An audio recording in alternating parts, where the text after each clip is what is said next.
Assalamualaikum warahmatullahi wabarakatuh. Di sini kami dari kelompok 6 ingin mereview materi perancangan proses bisnis dari pertemuan pertama hingga pertemuan keempat. Tapi sebelumnya kami akan memperkenalkan diri. Assalamualaikum warahmatullahi wabarakatuh. Perkenalkan, nama saya Nabila Auliallah 12011174148. Assalamualaikum warahmatullahi wabarakatuh. Perkenalkan, nama saya Syekintara Putri dengan NIM 12011174068. Perkenalkan, nama saya Widya Parasdiasari dengan NIM 12011170032. Perkenalkan, nama saya Triyoktavia Radini dengan NIM 12011174249. Perkenalkan, nama saya Nardi Fortuna dengan NIM 12011174175. Assalamualaikum warahmatullahi wabarakatuh. Kali ini saya akan menjelaskan materi pada minggu pertama, yaitu mengenai evolusi perancangan dan perbaikan proses.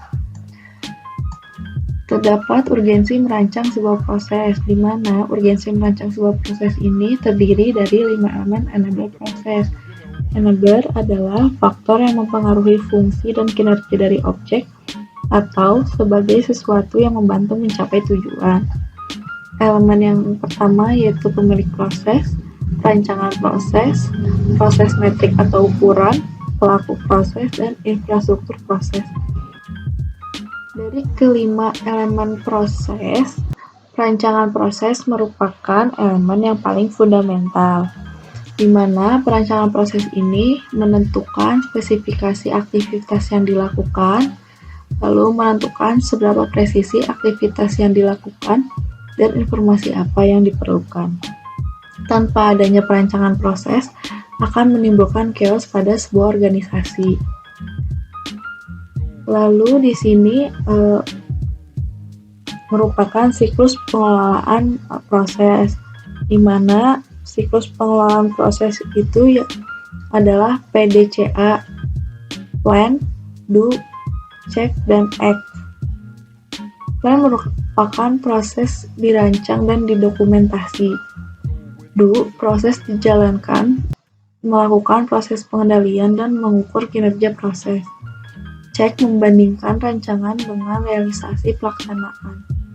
Dan act, ini tindakan perbaikan, yaitu mencari sumber masalah dan menyelesaikan permasalahan, lalu memodifikasi perancangan proses atau merubah rancangan awal. Pada perancangan proses, terdapat dua pendekatan, yaitu pendekatan level mikro dan pendekatan level makro. Yang pertama, pendekatan level mikro. Pendekatan level mikro yaitu berfokus pada perbaikan cara kerja. Contohnya, rancangan dan perbaikan stasiun kerja, peta tangan kiri dan tangan kanan, dan terakhir, peta kontrol statistik. Lalu yang kedua yaitu pendekatan level makro. Pada pendekatan level makro berfokus pada kinerja bisnis secara keseluruhan. Contohnya proses reengineering, supply chain, dan balance scorecard.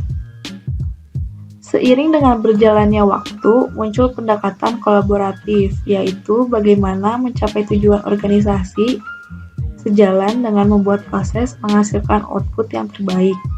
Kolaborasi ini menghadirkan pendekatan integrasi yang ada dalam BPM, yaitu Business Process Management. Berikut merupakan ilustrasi dari integrasi pendekatan mikro dan makro, di mana kinerja tingkat mikro harus mendukung kinerja proses secara terintegrasi dalam menghasilkan output terbaik, dan kinerja proses terintegrasi harus selaras dengan pencapaian tujuan organisasi secara keseluruhan. Integrasi dilakukan untuk seluruh level proses, baik level strategi, taktikal, dan operasi. Selanjutnya, mengenai tradisi dalam perancangan dan perbaikan proses.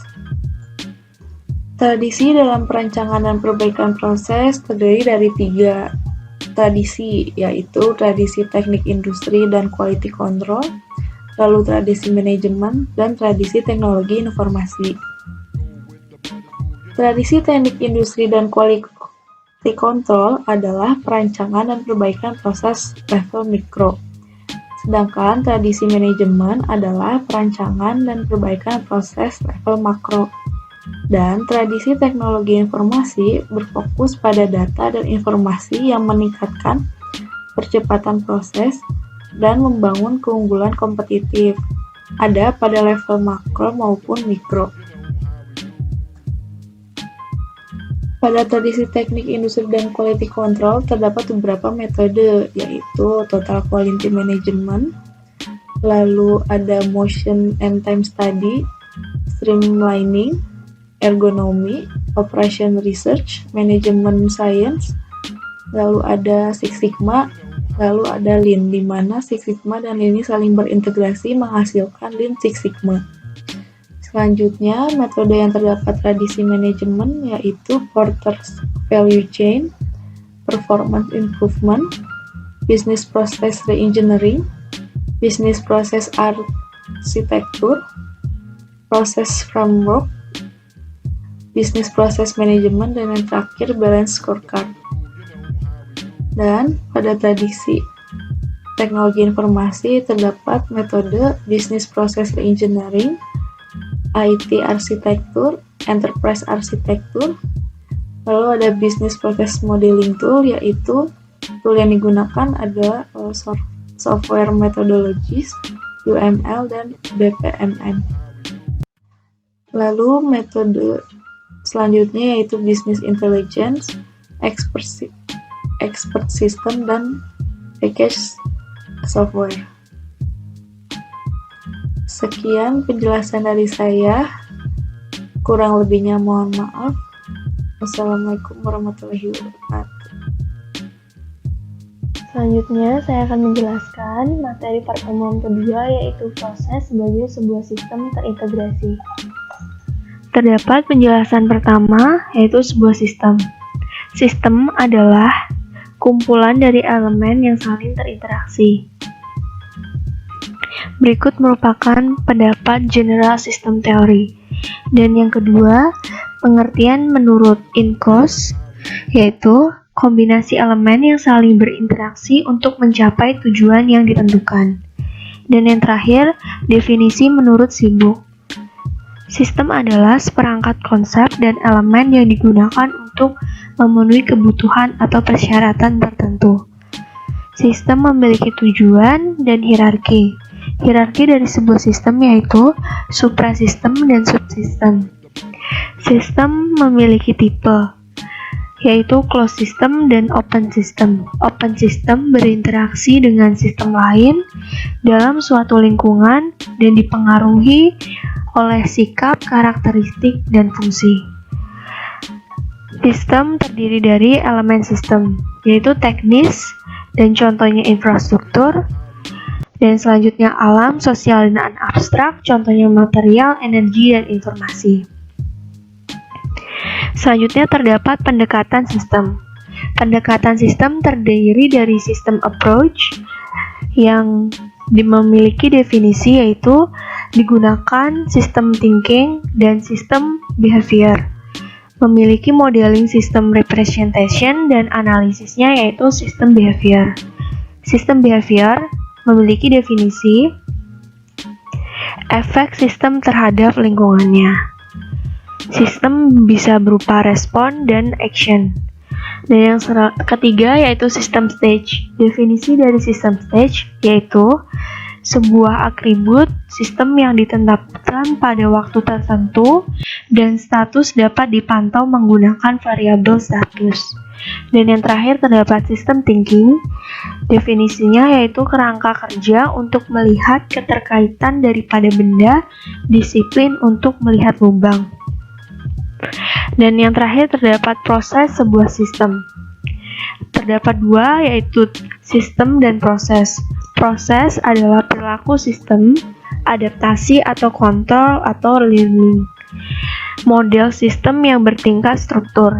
Proses adalah analisis sistem dari perilaku sistem. Sistem. Sistem merupakan analisis proses dengan cara memodelkan perilaku proses. Sistem adalah proses terdiri dari aktivitas kecil yang terhubung satu dengan yang lainnya kemudian dikelompokkan. Dan yang terakhir, sistem adalah pengelolaan proses yang berkaitan dengan kontrol dan adaptasi proses. Selanjutnya, saya akan menjelaskan materi dari pertemuan ketiga, yaitu model proses. Yang pertama adalah definisi model.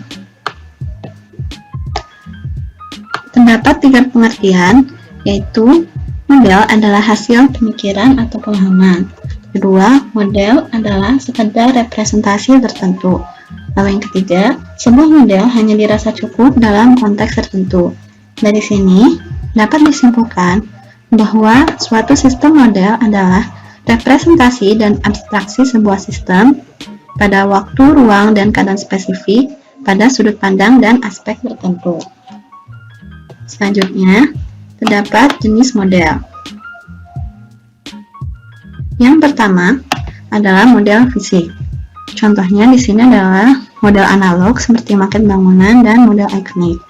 Lalu yang kedua adalah model verbal, contohnya seperti naskah, teks ataupun skrip. Lalu yang ketiga adalah model matematis dengan menggunakan matematika. Lalu yang keempat model skematik terdiri dari 2, yaitu model peta dan grafik seperti ini. Lalu yang kedua model diagram dan penggambaran. Dalam pemodelan proses dibutuhkan semua jenis model ini. Lalu selanjutnya manfaat model. Yang pertama adalah untuk dokumentasi proses. Lalu yang kedua untuk asesmen kinerja proses. Yang ketiga, estimasi biaya proses, dan yang keempat, evaluasi trade-off dalam proses. Selain itu, pemahaman tentang proses juga untuk perbaikan proses, analisis tindakan risiko, dan pengelolaan biaya proses. Selanjutnya, masuk ke definisi proses. Proses berasal dari bahasa Latin, yaitu processus, yang artinya performed action that is done and the way it is done. A business process is a collection of tasks and activities consisting of employees, material, machine, system, and method that are being structured in such a way to deliver a product or service to consumer. Untuk pengertian model proses itu sendiri dapat diambil dari definisi proses di pertemuan ke-1 dan ke-2, yaitu model proses adalah elemen yang saling berinteraksi dan memiliki kaitan satu dengan yang lain. Yang kedua, dinamis, berubah, adaptasi. Dan yang ketiga, karakteristik atau ukuran menyatakan status proses. Dan berikut ini adalah kerangka dari model proses. Yang pertama, elemen-elemen proses, baik internal maupun eksternal. Yang kedua, interaksi antar elemen, termasuk interaksi dengan supersistem di atasnya. Yang ketiga, ukuran dan kriteria bagi status dan dinamika proses. Dan yang keempat, adaptasi dan perubahan proses. Kelengkapan model proses ini terdapat dari 2 pandangan, yaitu menurut BPM CBOK versi 3 dan menurut ISO 9001. Sekian penjelasan dari materi di pertemuan ketiga. Selanjutnya, materi keempat ada rantai nilai dan dekomposisi proses. Dalam materi keempat, terdapat beberapa subbab, yaitu ada nilai proses atau value, lalu ada hubungan antar nilai, dan yang ketiga ada dekomposisi dan klasifikasi. Subbab yang pertama ada nilai proses. Nilai proses terbagi menjadi 2. Yang pertama, ada values for customer, yang dimana nilai suatu produk adalah ukuran nilai agregat bagi pelanggan. Indikatornya adalah efektivitas proses, dan terdapat metodenya, yaitu ada stock and flow, ada balance scorecard, dan ada value focused thinking. Lalu selanjutnya ada values for organization, yang dimana nilai adalah pernyataan kualitatif dari apa yang kita pedulikan. Outputnya berbentuk produk atau jasa. Metodenya ada quality function development, ada value engineering, dan ada market research. Assalamualaikum warahmatullahi wabarakatuh. Perkenalkan, nama saya Hasyikintara Putri. Di sini saya akan melanjutkan presentasi dari teman-teman saya di atas. Selanjutnya, hubungan antar nilai. Hubungan antar nilai dibagi menjadi 4. Yang pertama ada value change, disagregasi sebuah perusahaan ke dalam aktivitas yang relevan secara strategis. Yang kedua ada value streams, kumpulan aktivitas yang sifatnya end-to-end yang menciptakan hasil untuk customer. Lalu ada value nets. Yang ketiga, bisnis design yang menggunakan konsep digital supply chain untuk meraih kepuasan pelanggan dan profit perusahaan. Yang terakhir, yang keempat ada value delivery chain, yaitu hubungan antar entitas yang terlibat dalam bisnis yang terhubung satu sama lain dalam rangka delivery value ke customer. Baik, selanjutnya dekomposisi dan klasifikasi proses. Dekomposisi dan klasifikasi proses dibagi menjadi 3. Yang pertama ada business process management yang mencakup highest view of enterprise, end-to-end processes, what work is done, and how work is done. Lalu yang kedua, ada value change framework, memiliki beberapa level, yaitu level 0, value change, level 1, level strategic, dan level 2, level tactical. Untuk yang ketiga, ada process classification framework, yang memiliki operating process, dan management and support process. Baik, sekian presentasi dari kelompok kami. Kurang lebihnya mohon maaf. Wassalamualaikum warahmatullahi wabarakatuh.